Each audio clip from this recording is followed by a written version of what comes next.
Welcome back to NBA Today. Last night, the Warriors, they got an overtime win in Dallas, but they lost Moses Moody in the process. He went down with a non-contact left knee injury, just under a minute left in the game. Now, Moody was taken off of the court on a stretcher, and just a really, really tough go in what's been a career best season for him, and certainly we're hoping for the best. The Warriors, they've really struggled, right, as they've dealt with injuries. They haven't had Steph Curry for a large chunk of the season. They've gone at just 11-22 without him. That .33 win percentage, it would put them in the range of the Grizzlies and the Mavericks near the bottom of the Western playoffs. And now these injuries, they're really starting to pile up at the absolute worst time as we say hello to our senior writer, Anthony Slater. So let's start with Steph Curry here. Where do things stand with Steph and a possible return date for them?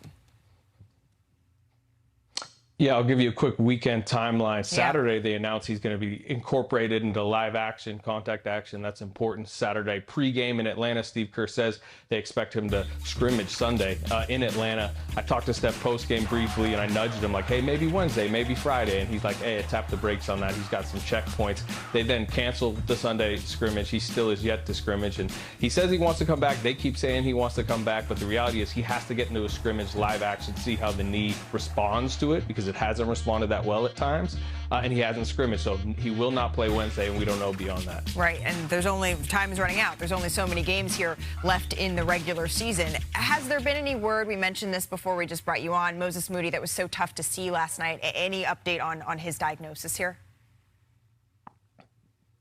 Yeah, MRI this afternoon in the Bay Area. They're trying to figure out the extent of the damage, patella, some of the ligaments, but it's bad. They know it's bad. It's going to be a lengthy recovery, and this is where this tragic Warrior season is going to bleed into next season. Jimmy Butler is going to have a rehab for his torn ACL that's probably going to last at least through half of next season.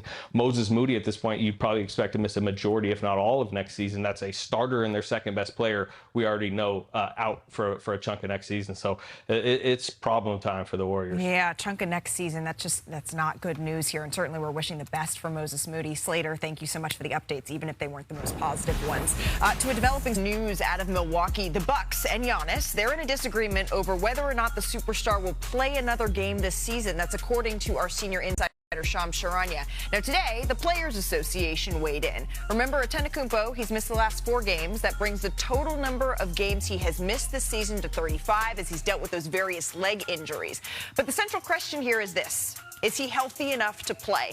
And here is the development within the last hour with the Players Association releasing this statement. Stay with me here. It says in part, quote, the player participation policy was designed by the league to hold teams accountable and ensure that when all-stars, like Giannis, is healthy and ready to play, that he's on the court. Unfortunately, they continue, anti-tanking policies are only as effective as their enforcement.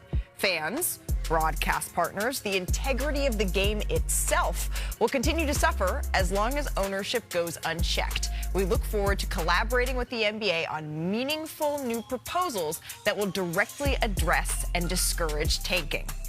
Okay, there is a lot there as we say hello to Shams Charania. Let's sort through this a little bit, Shams. What more details can you give us on the situation between the Giannis, the Bucks, and the Players Association here?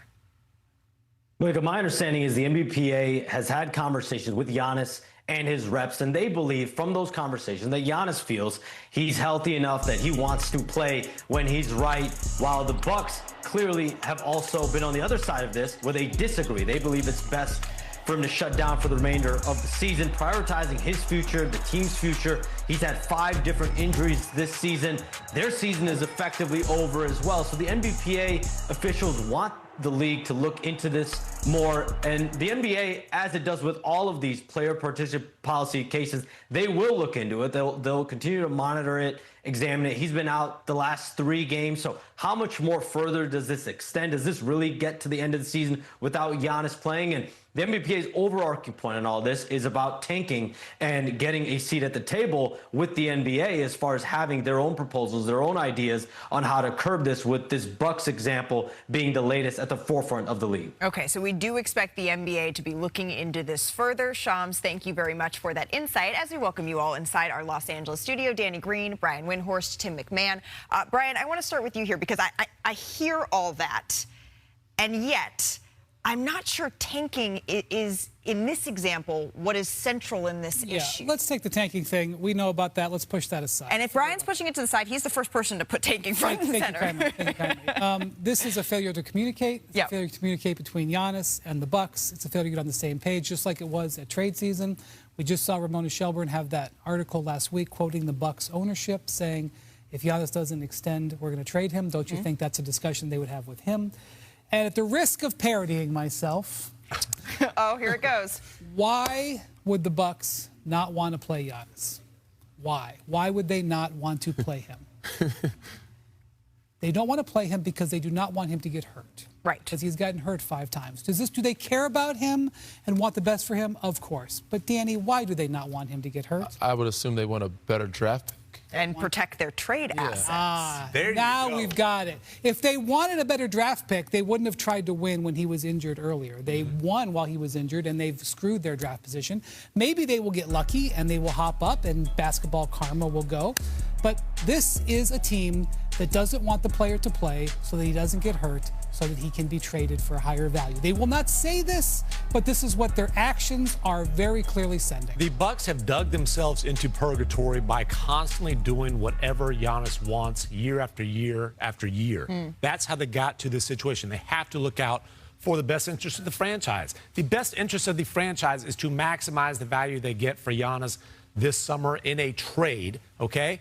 And these games are meaningless. The Bucks are not making the play-in. The Bucks stink, okay? By the way, the Bucks are perfectly capable of losing with Giannis on the court. They've lost 9 of the last 12 games with him on the court. This is not about tanking. This is about protecting the trade value, and their only way to have any reasonable hope out of purgatory is to get a massive haul for Giannis in the trade market this summer. They can't do that if he suffers a catastrophic injury, which is the concern, especially considering the repeated calf strains. Yeah, I mean, I'm a bit torn because I love what Giannis's approach is. I love that he wants to play. Absolutely. But you have to save him from himself. He's had that calf injury multiple times. One could argue his value could go up if you show that how healthy he is and what he can play, what he could do for your group. But they have lost with him when he's come back on the floor. So it doesn't make sense in my mind. So I'm a little bit, like I said, torn between should we shut him down, should we play him? But ultimately, he should rest and sit because it makes sense for both parties. Well, and ultimately, I am not, you're not a doctor. And so what we... So what we can't sit up here and adjudicate is whether or not Giannis is actually healthy right now. That isn't something that we are able to do. And without that, that makes this very, very complicated. But I'm not surprised. It is the Players Association job to weigh in on this. And we will certainly keep you updated as this endless saga continues. I kind of matched the Bucks background a little bit here. All right, let's get to some action. The Red Hot Lakers, they were in Detroit last night. Here is how this one went down. Remember, no Cade Cunningham. Nasty LeBron boys. James, though, he finished the first half scoreless. That hasn't happened a whole lot. Didn't continue, though, into the third. The Lakers come back from down 16 to tie it. So here we go, Tim. It was Dennis Jenkins who responded every time the Lakers went on a run. I mean, what a success story from the developmental prospect. Foul we mentioned after 2 made free throws. The Lakers trail by 3. The pass just wasn't there. No, Tobias Harris got a tip on it. Tobias Harris, there you go. Great play. Luka Doncic, though, he makes his shot before pivot. Online, just a little bit short. So the Pistons snap the Lakers' win streak. Detroit holds on to get the win 113-110. And we mentioned they've been kind of okay. They've been just fine without Cade this season. They've gone 8-2 without their star. That 800 win percentage, not only better than their record with Cade Cunningham. No, we're not saying they're better without Cade, but it is better than every team's record this season. On the flip side, though, LeBron, he kept it short and sweet when he was talking about his new role with the Lakers. Take a listen. It's the role that I'm playing for the ball club. In order for us to win ball games, it's the role that I'm playing, and it's just how the game is going. That's what's required of him. It is what it is. The Lakers' 9-game winning streak, it is over, but it is the longest since they won the title in 1920. I learned something, though, I think, about the Lakers during this stretch. What about you, Bri? Well, if you look at their big three that really were struggling with playing together, I mean, their numbers were, frankly, losing numbers coming into this stretch. With LeBron changing his role a little bit, with all of them being healthy. Let's not forget that health, and also Rui Hachimura and Marcus Smart were not healthy last night, but they've been healthy in this stretch. that was able to get some traction that you can build on going forward. And you had to wonder, would Jenkins go for 30 if Marcus Smart was maybe on him? Maybe not, but I mean, on the flip side, Detroit was missing Cade Cunningham and Isaiah Stewart. Thank you. Other better players, so there's no excuse There here. you go. But the Lakers have shown some growth, and defensively, I like their activity. They've been moving around, offensively scrambling. Like you said, they only played like 13 games previous to this with their big three, so they didn't have a lot of minutes on the road together. So they're finally getting a rhythm, but they're showing some defensive growth and some end-of-game clutch plays that Greg St. Jean, JJ's drawn up. So, and by the way, guys like X Factor step up. That was a really good play that they had drawn up that had freed Luka for a three, but Tobias Harris tipped it. Yeah. Exactly. But I do think the biggest takeaway from the month of March, where this is their first loss all month, is that trio can fit together. That trio can thrive together. And look, was LeBron thrilled that he went scoreless in the first half? Obviously not. But since he's willingly kind of accepted the called a backseat role, the third option role, he has been remarkably efficient, dominant in that role. The numbers are off the charts, and he looks fresher. He looks, I mean, the guy had 6 dunks. And that is the whole, what it seems to me, point of this role change for LeBron James, is to keep him fresh for when it matters the most so that they can win a playoff series and hopefully more. But you've covered Luka Doncic for years, and during this stretch, what he has shown has been incredible. I'm curious if this is the best level, and yes, we've seen him play in the finals. Is this the best level we've seen him play? I don't know if I can say that, because this is a guy who's taken a flawed Mavericks roster to the finals. Yep. I mean, you know, Luka has proven that he can carry a team offensively and be a significant contributor defensively, and he's done that this month. I'm not going to say this is the best we've ever seen from Luka, but this is Luka at his best, if that makes sense. Yeah, I'm going to say it's his best. I mean, he's shooting, at the last 8 or 10 games, he was shooting a high clip from 3. When he's making threes, that's when you're in trouble, because he shoots that step back. It shoots around 33, 36%. He's been shooting at 44, 45% three-point. So that's when you see nights where 60 comes in. Right. So this is the best we've seen. And defensively, he's active. Like, he's getting steals, putting his body on line, doing the little things they ask him to do. So this is why they've had that 9-game win streak. Well, and could we see another one start? With the utmost respect to their next opponents, the Indiana they have a Pacers, very favorable the Brooklyn Nets coming up Washington here that Wizards. they're hosting, the Wizards. Could we Victor Wembanyama and the Spurs, they took on the Heat last night in Miami. And Victor Wembanyama, he's must-see TV. We're going to pick this up early in the second quarter here. Norm Powell drives. Here's the thing. Wendy's there. He had him beat, right? He had him beat, Danny. For protection. No, not against Wemby. Wemby's not allowing that. Not today. A minute later, Bam Adebayo, he decides to try it. No, Wemby pushes the other way. Yeah. Passes to Harrison Barnes. Little boost, little turbo boost. Boom. No dribbles from the three-point line. Just a wild sequence there from Victor Wembanyama. To the third quarter we go. Early on, Steph Castle throws a full-court pass here to Wemby. Oh, come on. At this point, you just got to laugh. Slinky out there. Oh, he was not done that possession, by the way. Wemby is everywhere. All right. He contests the 3. Again, he got it off. I'll give him that. Fox grabs the ball. Your laughter is that's the best. I'm not kidding you. When you watch Wemby, he makes you just laugh out loud multiple times per game. Early in the fourth quarter here, Wemby crosses up Powell, drives to the basket. Gets that one to go. Was that real? That wasn't AI? He's on a Nerf hoop.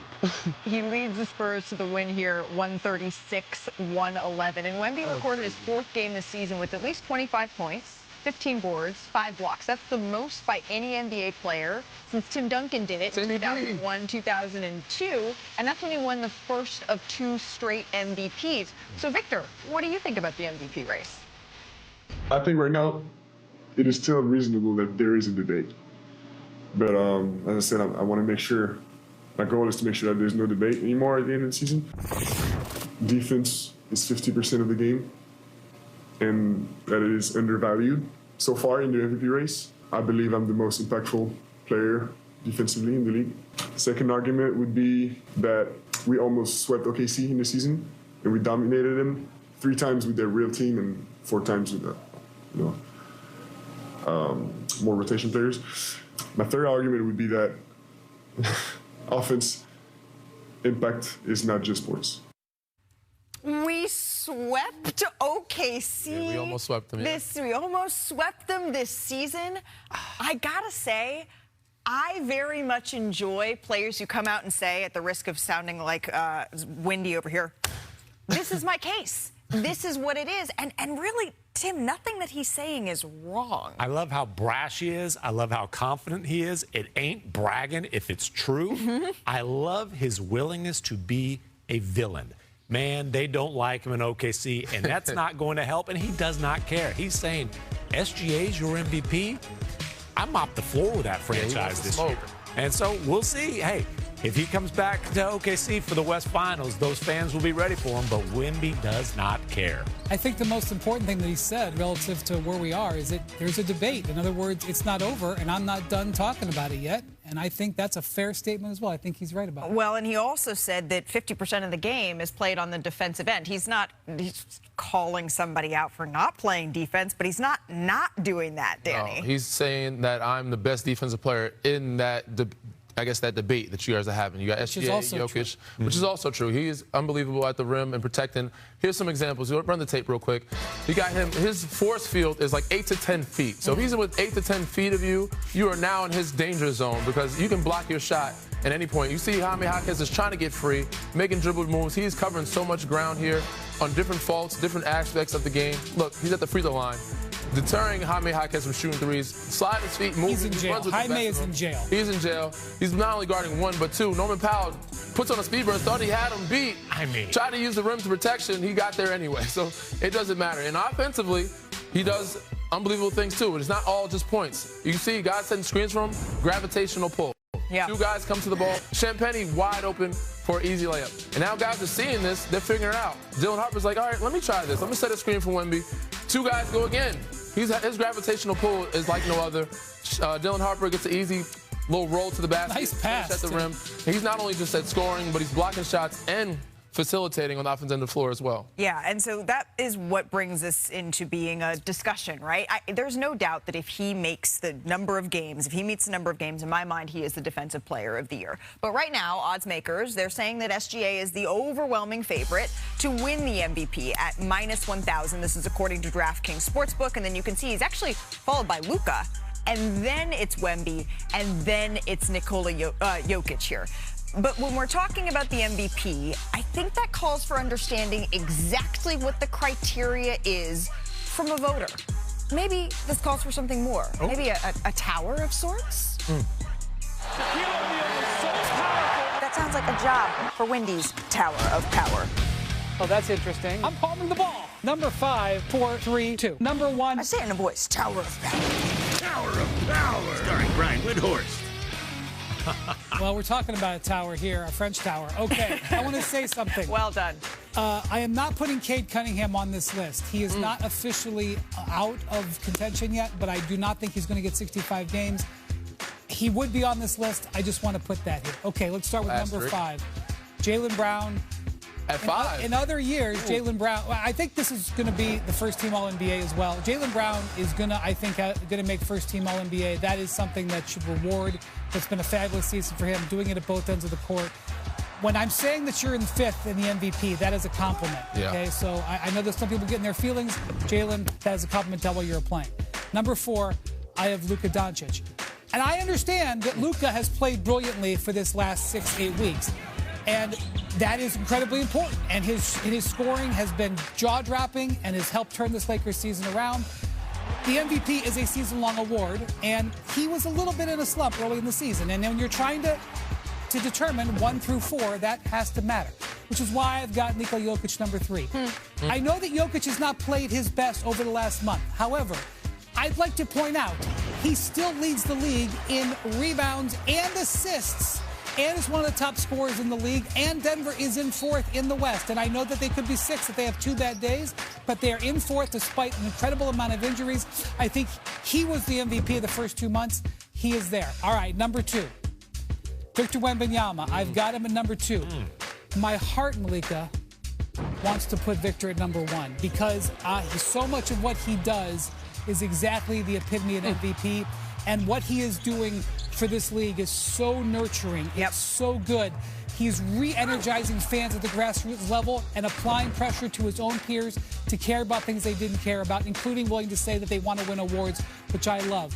But my head, Malika, still has Shai Gilgeous-Alexander at number 1, who is having an absolute generational run over the last 2 years. This team has had its full starters for 6 games. And in the next week, they will win their 60th game. They are 15-1. Since the All-Star break, they are going to probably get the #1 seed. I cannot ignore that, but I will agree with Victor. It is a debate, and it is not over. I cannot disagree with you. My heart also wants to put Victor Wembanyama at 1 because, and this is just a difference of styles and a difference of personalities, but personally, I love what Victor Wembanyama is doing for the NBA. So my question is this, Brian, how much does the #1 seed matter in this discussion, and is there something that Vic can do to make up that ground? If you're a voter and you're trying to find a way to get Wemby to 1, the 1 seed would be a data point. But in all honesty, their cases are both extraordinarily strong. And the stats that Jokic are stats that would have won him MVPs in the past. Right. So any of those 3, and obviously Luka plays for the highest profile team and they're having an overachieving season. Their cases are all very, very strong. This is not about holding anybody down, but I know that it won't be received that way. Well, I am just looking forward to Danny has something. I like the list. You like? Well, the men's Sweet 16, actually both are set, but right now we're going to focus on the men. The tournament, it resumes on Thursday, so why not? Let's catch up on some of the top prospects, the top 3, how they did in their tournament debuts. And we're going to start with Darren Peterson. He went for 28 points in KU's first-round win over Cal Baptist. That is the most by a Jayhawk in his tournament debut since the early 70s. But he missed 10 of 15 shots. Kansas, they did lose to St. John's at the buzzer. It was a thriller. And then A.J. Debanza, he starred in his first-round loss to Texas. He went for 35 points, 10 boards. That is the most points by a freshman in a tournament debut all-time and 3rd most by a BYU player overall in the tournament. And that brings us to Cam Boozer. He is still dancing after he became the 5th freshman in the last 50 years to have a 15-point double-double in each of his first 2 career tournament NCAA games. Next up for Boozer, though, it's St. John's on Friday. That's going to be a good one. I thought this was interesting, though. Cam, he was asked about June's NBA draft. This is what he said to the New York Times. He said, quote, "For me, whether I go 1 or 15, it's more about fit. I just want to have a long career, and where I start, it doesn't really determine where I'm going to finish or end up. So obviously, I see what people say, I see whatever, but that's not going to matter in 10 years. So it's just about, for me, stacking the days, being the best version of myself, and yeah, everything is going to work out fine." Man, I wish when I was a college freshman, that is the way that I was thinking about my career. As we say hello to Sean Farnham, who also was not thinking that way at the time. But Cam Boozer, he's been high on draft boards. He's shown an incredible maturity, I think, all year long. What's impressed you so much about the big man? It's that. It's the maturity. I mean, you can see that he is the son of Carlos Boozer, and that he understands this is a long game. This isn't a sprint. This is a marathon journey that he's hoping to have a long NBA career. And I think that he's played with that kind of maturity. And they've asked a lot of him, especially with Caleb Foster being out and Patrick Gungba missing the first round of this NCAA tournament. A lot of injuries. Like, they were like, hey, the ball's going to be in your hand even more. Now we're going to put your brother out there on the court in a role that he hasn't had to be put in before throughout the course of the season. And he's answered the call. Now, if you're going to say one drawback in the last 2 games, he's had a high turnover rate in both of the first 2 rounds. And that can be problematic against a team like St. John's that wants to turn you over and create turnovers and play out in front of your defense. But from his understanding, second half performance versus first half, he's allowed the game to come to him. He's then taken over. You see the numbers on your screen, his impact in the second half of games, and they dominated those second half of games, whether it was against TCU or Siena when they had to respond from the first half deficit, and they were able to advance. And that maturity, I think, bodes well for him, not only now, and I've said this from the very start of this year, his floor is higher than almost any prospect in this draft.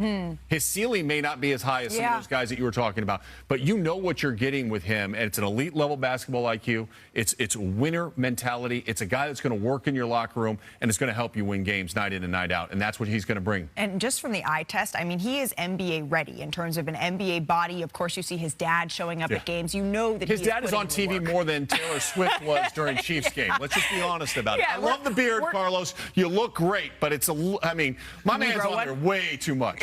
I mean, we're going to have to start keeping like a little tally up like they did with Taylor Swift, right? I'm hoping we can run through a couple of other prospects here, including some news, right, that we saw this morning where our Shams Charania, he reported that Darius Acuff, he's getting a shoe deal. He is the first college basketball player to get a major shoe deal while he is still in school. So now we know that his kicks are going to be strong, but on the court, what are you liking? What are you seeing? And of course, what did AI say when he signed this deal with Reebok? Yeah. The next him. And Which he's is a high been compliment. the next him. And for AI to say that, and for this deal to get closed the way that it did, it just proves to you what he's been doing over the last couple of weeks in particular. His run through the SEC tournament and what he's done here in the first 2 rounds of the NCAA tournament. In KD's first 2 games that he played in the NCAA tournament, he averaged 28.5 points per game. That's a really strong number. Right. So did Zion. This dude's averaging 30. Now, let me show you a couple examples of how he just takes over a game and understands it. Like, we show him pick and roll. Here's one where he just goes, you know what? I see the back line of that defense. I can just break you off and get there and then extend out and finish out in front. And then nobody's better than this. See the gap? Punch it. See his big man? Arm up in the air. Get to that dunker spot. Throw it up there. Let him finish. He has been an elite level playmaker. He has been an exceptional scorer with 60 points in his first 2 games, 36 last time out. And then the efficiency in which he's playing with. You just kind of, and I've said this back in Bristol all last week, and I know you were watching, so I appreciate it. I'm sending you this late night text. But Kemba Walker went on an incredible run in the NCAA tournament. He did. If there's any player left in this field that can make that type of run, it's Darius Acuff Jr. Now, the problem is the team they're playing in the very next round. Right. The Arizona Wildcats, who are the most complete team that we had in college basketball all season long, in my opinion. But Darius Acuff, it doesn't take away from what he's done individually, what he's meant to Arkansas, getting back to Sweet 16, and how much he's improved his draft stock from October to now based on how he's played. Don't tell Richard Jefferson. I did have Arizona despite Richard winning in my bracket. But Darius Acuff is making me rethink a couple of things. To go over the rest of the tournament, I'm thinking we take a little bit of a field trip here together, go over to the big board, and meet someone who knows, gosh, you walk fast. You're like a New Yorker walk. Well, I'm sorry. I'm saving seconds. Meet some precious seconds who knows something about winning in the NCAA tournament. So, again, this is a look at the field here, Danny. This is where things currently stand. But America, we need to get these 2 their Final 4 picks. Well, Sean knows a little bit better than me, more than I do. But I'm gonna start off right here. We're gonna go in the East here. We're gonna start with the Duke bracket. And if you know anything about me, I'm not picking Duke. Okay. I'm gonna go with the Johnnies. That's shocking. I'm gonna go with the Johnnies. They've been playing unbelievable basketball. Tino's got them hooping and playing hard, so I'm gonna go with them for this one. What you got over here? How about the fact St. John's, 21 out of the last 22 games they have won. All right, let's go with Michigan State. I love guards. We talk about guards. Jeremy Fears has been awesome this NCAA tournament all season long for Tom Izzo. I would have picked them as well. For the next one, I'm going to go Nebraska, just because I didn't have Iowa making it this far. I can't see them. They could have a Cinderella moment, but we love Cinderella. So should be noted, they were 1-8 in the regular season against top 25 teams. The only team they beat, Nebraska, out of the top 25 teams. They did lose to them in the last matchup, though, but I love your pick of Nebraska here. Owes the one. All right, where's this game played? That's Houston. Okay. So who do you think I'm going to go with in that one? I think you're going to go with Houston. Kelvin Sampson, they just win. They're disruptive defensively. As great as Illinois has been, I'm going to stay with them. Here we go in the Final 4. So let's see what you got here. What you got? The Johnnies and the Michigan State. You probably had Duke. I know you love Boozer. He's polished, but I'm going with the Johnnies. What do you got here? Do you think Michigan State? That's exactly what I had. So you and I Really? are All right. together on this one. I'm going with Michigan State. Again, guards win in March, right? That's what we always talk about. In this one, the one Achilles heel is they can get stuck offensively, St. John's. So their point guard play isn't as elite as Michigan State. Tom Izzo in March. I'll roll with Izzo. I like Michigan State, too. Is this game still in Houston? This game is still in Houston. Who are you rolling with? I'm going to roll with Houston. Yeah, that is a very smart pick. These were my Final 4 picks anyway, so this is a good start for us here. We're going to go to the other side, see what we got.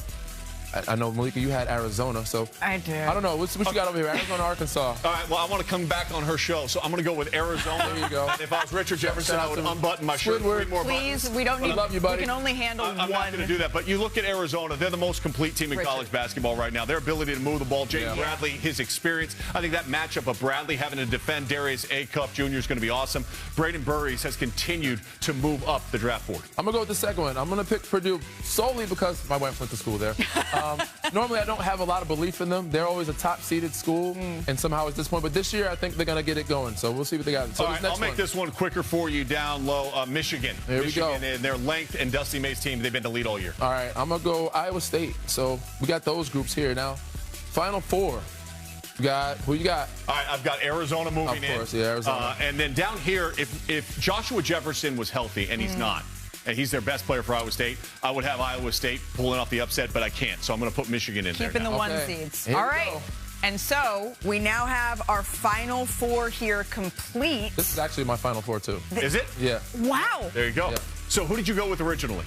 Because this is a reset. Yeah, originally I had Houston. Okay. Making it. And playing who? Playing Michigan. Okay, I would differ with you. I would put Arizona in over the top of Michigan. This would be my national championship game. And for the first time since 1997, before Richard Jefferson, back when Miles Simon said national champion. He has Arizona. Richard's going to love this segment. The Sweet 16 from the women's tournament, it is set. Number 1 seeds, UConn, UCLA, Texas, and South Carolina. They are all still alive for a chance to win the national title. The birthday girl, Christine Williamson, along with Andrea Carter and Shania Gumake. They're on set in Bristol to break it all down for us.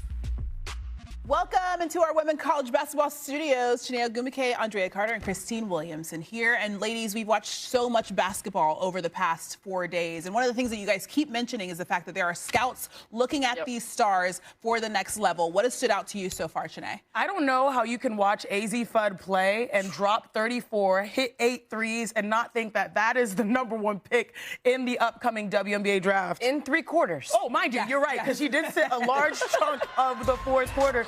But she is purely the best shooter in basketball, and she does it effortlessly. And I just like the motivation, because in round 1, she only had 7 points, so she's been sitting on this for a minute. And to be able to perform at that high of a level, that was a beautiful moment for her in Gamble Pavilion. You know, to me, when you're talking about these WNBA draftees, I think Flau'jae Johnson had a phenomenal 1st and 2nd round. In the first game, she had 20 points on 50%. In the second game, she had 24 points on 70%. And one of the most special things I think about Flau'jae is how much her fans love her. The way that LSU arena was going absolutely crazy, the way her teammates played hard for her, you can just tell she has this infectious energy that goes beyond the stat sheets. And when you think about responding, she struggled in the SEC tournament. When you're at the next level, there are so many games, you have to put one behind you if it didn't go your way. She did an amazing job of that to get into the tournament. Well, Lauren Betts did not struggle in the Big Ten tournament. She is an All-American. She's a Big Ten Player of the Year and Defensive Player of the Year, and she has showed out so far. In the first round, she had 22 points and 10 rebounds. And you see, like, even though they were tested a little bit in the first round, you don't worry about that because she's just automatic. When you get the ball, she has 2 feet in the paint. She has also shown growth because we saw her switching defensively on the perimeter. They want to right the wrongs from last year to this year in another attempt to try to win a national championship. Lauren Betts is a specialist on the inside, and when we're talking WNBA draftees, a specialist when it comes to passing is Olivia Miles. She had a triple-double in her first game in the NCAA tournament, then almost a triple-double in an overtime win against Washington that she had to fight tooth and nail for. So her passing was on display, her connection to her teammates, the way she can deliver the basketball. All of these WNBA draftees, I feel like, to me, they put on a show so far. Oh, yeah, they have. Yeah. Big one. All eyes on April 13th in New York City for the WNBA draft. We cannot wait for it. Christine, thank you. Well, we're talking about the W. We had breaking news moments ago. The Board of Governors has unanimously voted to ratify the terms of the new CBA. So the agreement, now that it's been ratified by both the Players Union and the league, both sides, they now need to complete the long-form document. And Commissioner Kathy Engelbert says this marks the beginning of a, quote, bold new era in the WNBA. As we say hello to our reporter covering the W for us, Kendra Andrews. Kendra, so we just received sort of a summary of the terms here for this new CBA. What more can you tell us about what's on there? Yeah, Malika, well, let's start with the revenue sharing system, because that was what the big holdup was within these negotiations, right? Well, according to the summary that ESPN received, between salary and benefits, players are going to get 20% of gross revenue. And that is a huge win for players, because gross revenue is the sharing system that they wanted. And it's basically the revenue before expenses are deducted. Another thing that this term sheet lays out is the scale for minimum salary contracts and the standard max. And as you can see there on your screen, minimum salaries are going to start at $270,000, and then depending on your year of service, it's going to go up 4%. That standard max, $1.19 million starting in 2026. Another really big change that we see in this term sheet is just the length and the reach of the WNBA season. The season is going to start. Players have to report to their teams about 2 weeks earlier, and the season can last about a month longer. Starting in 2027, the latest the W season can go to is November 21st, but that's about a month later than what we saw the 2025 season go to, which ended in mid-October. And then also that earlier reporting date, April 15th, it's either that or the start of training camp, whichever comes first, but that can impact those players that play overseas during the offseason or are going to be playing in Project B, which season is supposed to stretch into April. So a lot of different changes that we're going to be seeing under this new CBA. Yeah, there's a whole lot of changes coming, but the good news is the season's right around the corner. We're getting a WNBA season, and I'm excited because we get to watch the play. I get to see more of my sister, but that also means there's a lot that needs to get done, Kendra, before May 8th. What is that specifically here? I mean, Malika, what isn't there to get done before May 8th, as you said? That's when the opening night is. April 25th is when preseason games start. April 19th is when training camp starts. I'm working backwards in the calendar, so bear with me for a second.